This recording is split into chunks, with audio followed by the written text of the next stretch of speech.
This is Season 3 of Grain IQ. I'm your host, Chad Moyer. Grain marketing is a critical piece in keeping your operation profitable. In Seasons 1 and 2 of Grain IQ, we covered the basics of grain marketing and how to put those concepts into action. If you haven't listened to those first 2 seasons, we invite you to start there. Welcome to Grain IQ. I'm your host, Chad Moyer. Grain IQ is a joint venture of the Nebraska Rural Radio Association in partnership with the Nebraska Soybean Board. On today's program, we're going to get some historical perspective from an individual who has been active in grain trading in Chicago. Mark Gold joins us here today. Mark Gold with Top Third Ag Marketing in Chicago. Thanks for joining us here today. Can you tell me, back again in the 70s and 80s, how did it operate? How did it work? How did you actually execute a trade? Well, in the pits, if you were a broker, the runners would bring the orders to you. And this is long before the computers, and you could do it on the computer. So if Cargill, for example, wanted to hedge 10,000 bushels of corn, they'd write up the order. The order would go to the Cargill broker in the corn pit, and he would look for a buyer to sell that grain to. And it was the hand signals in the pit. You'd have to look, if you were selling, you look for somebody whose hands were in, which meant he was buying. Hands out, they were selling. Okay, so for you and me, sitting here right now, if I was selling, I would want to do this. Yes, and if your hands would tell you how many contracts you wanted to trade. I want to sell 10, at the time it was done in bushels, so 2 contracts was 10,000 bushels. I want to sell 10 and a half, or 10 at 3/4, 10 at a quarter, or 10 at the full penny. So it was quarter, half, 3/4, and a full penny. And that told the other person what they were willing to pay. And, you know, if the market, it's hard to explain how it would go from a 1/4 bid to a half bid, but maybe people were sensing the market was turning, they wanted to pay up, and they'd go to a half for it. They'd go to 3/4 for it. They'd go to even money for it. And as a broker, you're trying to get the best price you can for your client. So depending on what was happening, you would sell it at the best available bid. So that's how it got done.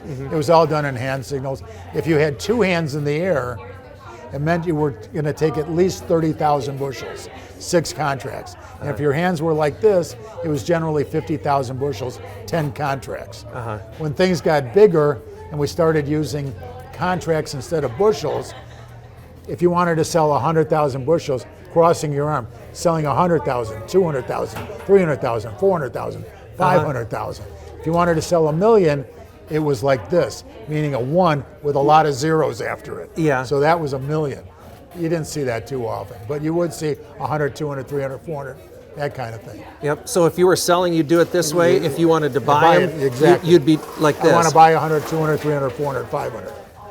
And it sounds chaotic, and I would tell people when they would come down to the visitor center, if you look at the whole action of all these pits, you're going to go, how does anything ever get done? And I would say just isolate one person and watch while they're doing.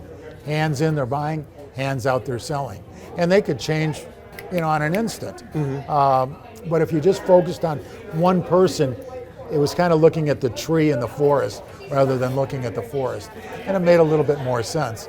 But you see the brokers, when they would get done filling an order, let's say for that Cargill, they would throw it on the floor.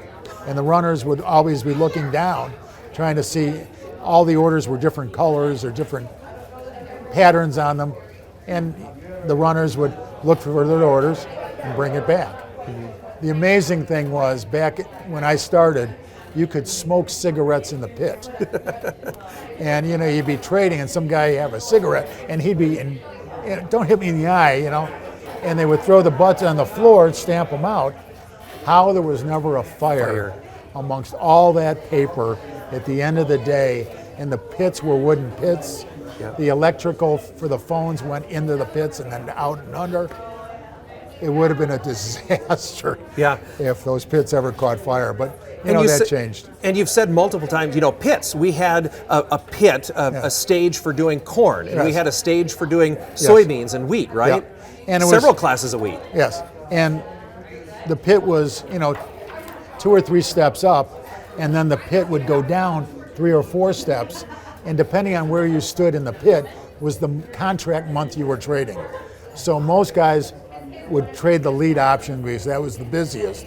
And in the bean pit, it was kind of almost half of the pit. And then in the back corner was the next month, and then around with different months.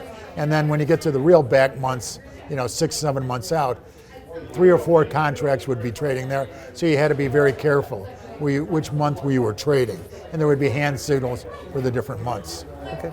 So again, as we kind of wrap up our discussion about, when you got in the business, Yes. If you had to describe the significance of the Chicago Board of Trade then, in the mid-'70s and through the '80s, what was the significance of the Board of Trade at that point in its life?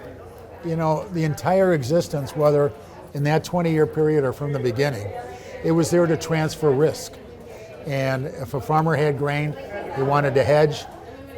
If there was no Board of Trade, and we know farmers a lot of times hated the Board of Trade. Those bums in Chicago, they're always pushing prices down. Well, that's not really what happened out there. The traders actually loved a bull market.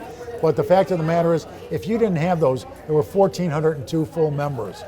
If you didn't have all those buyers, and it was just Cargill or ADM bidding for that grain, what would those bids have been? Probably a lot cheaper, but when you get all that competition, it gave the farmer a fair market to trade their grain. And that is as true today as it was in 1863 when the exchange started. Yep. So that was going to be my next question. Is the Chicago Board of Trade still significant today? And if so, is it for the same reason? It is. And, it's price discovery, and it's disseminating information, it's managing the risk, transferring the risk from hedgers to speculators, and that hasn't changed in 100 years, 150 years. Yep. Mark, it's been so fun to sit down with you. Thank you for your time and sharing some of that knowledge, okay? It's been a pleasure. You bet. Thank you very much. Thank you. Again, that's Mark Gold. He's with Top Third Ag Marketing in Chicago. And again, thanks to Mark for joining us on this episode of Grain IQ. I'm Chad Moyer. Grain IQ is a production of the Nebraska Rural Radio Association with support from the Nebraska Soybean Board. It is brought to you in part by Nebraska's soybean farmers and their checkoff. You can listen to Grain IQ on Spotify, Apple Podcasts, or online at ruralradionetwork.com.